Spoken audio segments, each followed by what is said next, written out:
Did everybody have a good Thanksgiving? Yay, excellent. Me too. It's a wonderful, wonderful thing. And it's that time of year again, of course, when visits with family and friends and feasts of special dishes and conviviality take place around the country. We gather to bolster ourselves against the coming cold and darkness with some of our favorite people. Our get-togethers remind us of how rich we are in the loving care of the wonderful souls we live by. We do all of this in the shadow of war and gun violence and climate change news that scares our socks off. We human beings are nothing if not masters of incongruence, because it's the essence of life, and we are only one type of life's manifestations. So we have thankfulness and gratitude and love to season our days. This Sunday after Thanksgiving, how could we not talk about thankfulness and gratitude? You'll notice I'm lumping them together here right just now. While they're often used interchangeably, I'd like to parse the difference of degree and depth, which lies between the two words. They're both important, lending depth and grace and sweetness to life. One makes everyday society much easier to handle, while the other colors our years with fuller meaning. Since our theme for this month is covenant, I'll be weaving that into my reflections today also. I believe it is related to gratitude in an important way. Thankfulness is about expressing appreciation for something, a reaction to a situation. Perhaps something exciting has happened, a bit of good news comes your way, or that check you thought you lost turns up for you to deposit. You remember checks and deposits. Being thankful is of the moment, a temporary response to a temporary circumstance. Thankfulness greases the wheels of a civil society by reminding us of how to be with each other. May I? Yes, please. Thank you. The delicate and necessary superstructure of daily interactions that sustain us.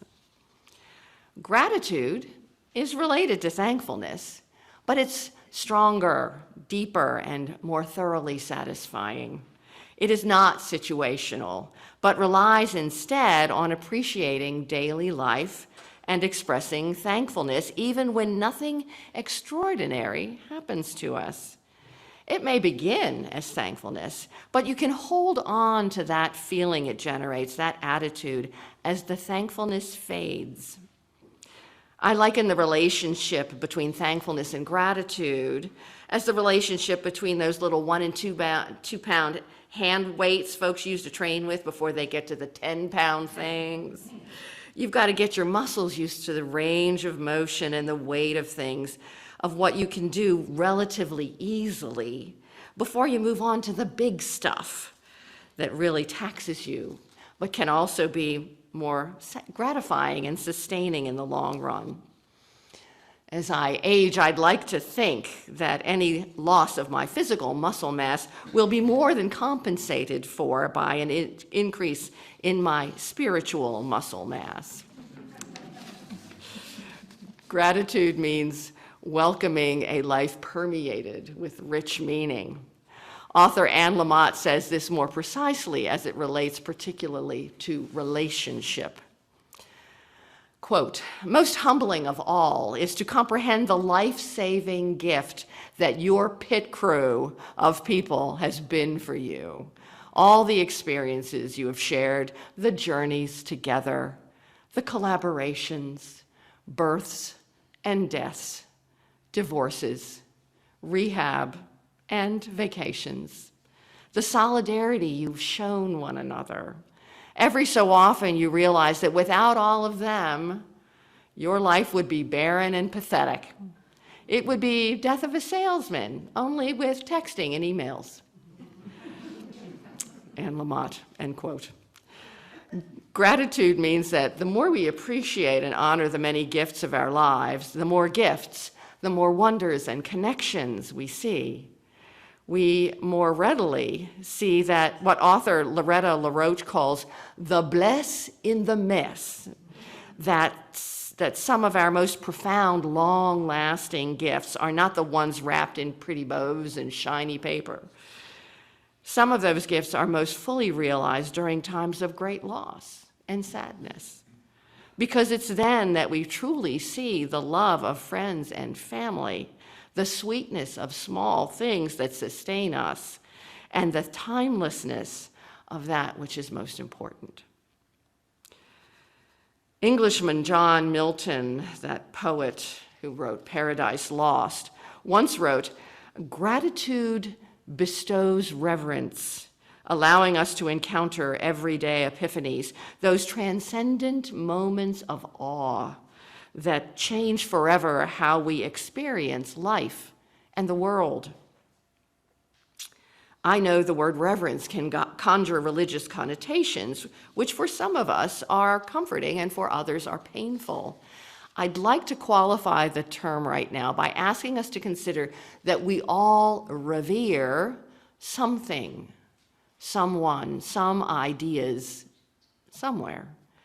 By our adulthood, we've declared within us what one of my favorite ministers has called those gods worth serving, whether they might be the universal order beyond a chaos we have yet to fully know, or nature, or family, community, peace, love. We all believe we have gods worth serving, the ones that help us cherish and feel cherished. That reverence helps us to extend ourselves even further into different kinds of relationships with the world and each other. And this leads me to covenant, our theme this month. I must admit to you my challenge with the word, because for me, on its face, it seems like a dry and distant word. It's not often used in modern English unless you're reading about the current House Speaker's covenant marriage, a concept that is best left for another homily. I'm glad for the opportunity and task of having to pull apart and examine the concept of covenant to appreciate its hidden richness. I've come to the conclusion that covenant, that special lifting up and recognizing of mutually respectful, considerate, and mindful relationship, is fed by reverence, which in turn originates in gratitude. Covenant isn't just a promise. It's an agreement between folks to channel our gratitude through our best intentions to live in right relationship with each other and to keep as many communication pathways open as possible.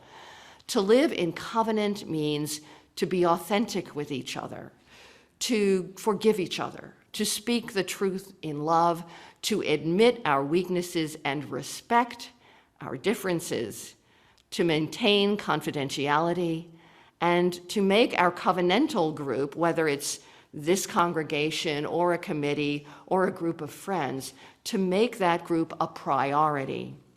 And it means that when we come to that place of great unknowing, where something unforeseen or unwished for happens, that we are able to rest in each other's strength and comfort. We mindfully share our light and strength with each other. Remaining in covenant is a lived thank you for the presence of these willing hearts in our shared experience of beloved community.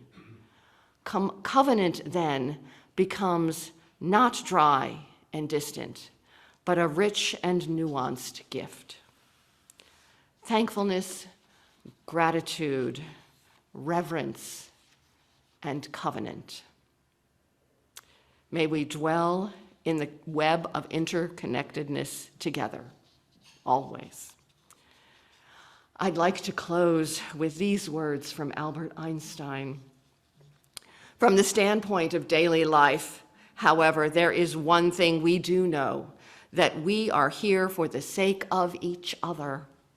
Above all, for those upon whose smile and well-being our own happiness depends, and also for the countless unknown souls with whose fate we are connected by a bond of sympathy. Many times a day, I realize how much my own outer and inner life is built upon the labors of other human beings, both living and dead, and how earnestly I must exert myself in order to give in return as much as I have received. So ends my homily this morning.